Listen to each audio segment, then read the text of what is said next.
Number 5, from the shape here, is a very controversial house.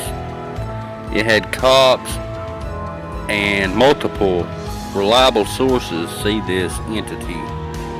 Even our very own ghost hunter, Ghost Adventures, Zach Bagans, bought the house from the claims that it was so infested with demons. He spent the night there, made a documentary on it, and the house scared him clean out of it. He couldn't even spend the entire lockdown there. And that is rare for Zach. He even had the house finally afterwards, he had it tore down. And a lot of people say they cannot blame him for that.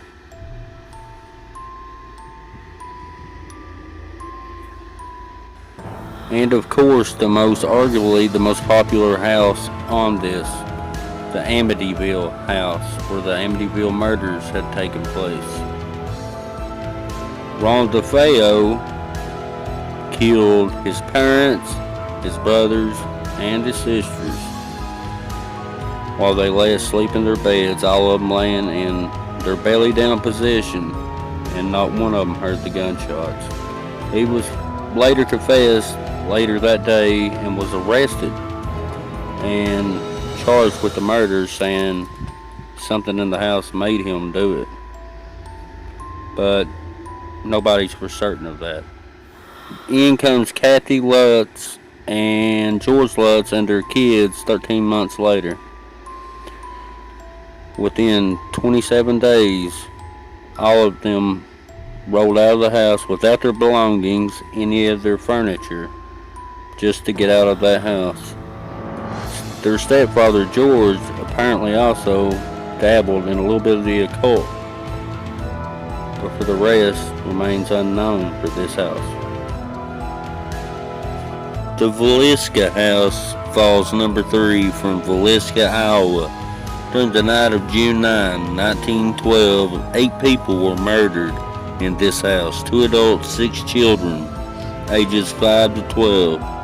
Josiah Moore, his wife Sarah, sons Herman, Arthur, and Paul, daughter Murray, her friends Anna and Lena Stillinger.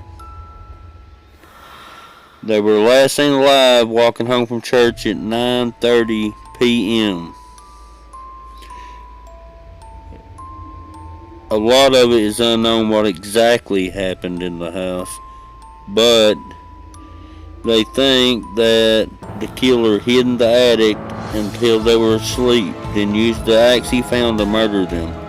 Lena was believed to be awake and was thought to be sexually assaulted as well. Several suspects emerged, but none has never been convicted. The spirits of this slain family are said to still haunt this house. This is the attic that you're looking at right now where the murderer hid. The murderer is still, there were a lot of suspects, but the murderer was never ever apprehended. This is an actual crime scene photo. And this is a picture of the poor family who had.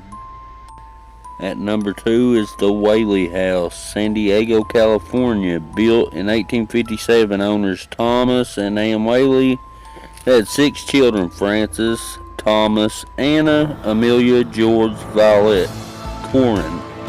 August 18, 1885, Violet, at age 22, committed suicide using Thomas's .32 caliber to shoot herself in the chest due to depression over a failed marriage. After the family moved and the house sat empty for 2 decades, Francis restored the house and turned it into a tourist attraction because the Whaley House had been very prominent in San Diego history. And Anna, Corin, Francis, George all lived in the house in 1912. They lived there until their death. The Whaley House remains well known as a haunted house. The ghosts of the family members have been seen throughout the house. The Whaleys themselves have been seen as well. The Whaley themselves thought the house was haunted with the spirit of James Yankee Jim Robinson, who was hanged on the property for stealing a boat. The Whaley House has been a museum since 1960. And of course, the Lizzie Borden house. On August 4th, 1892, Abby and Andrew Borden were brutally killed with an axe. Abby 19 times, Andrew 11 times. Eye split in half, nose severed, so there's some pretty bad pictures, so you might not want to look. Lizzie found Andrew on the sofa and raised the alarm. Abby was finally found later. It was thought she had been visiting a sick friend, so search wasn't started right away. According to Dr. Bowen, Abby had been dead about 2 hours before Andrew got murdered. Lizzie and the maid, Bridget, were the only ones home at the time of the murders. House was locked and Bridget had been laying down. Emma Borden was visiting friends.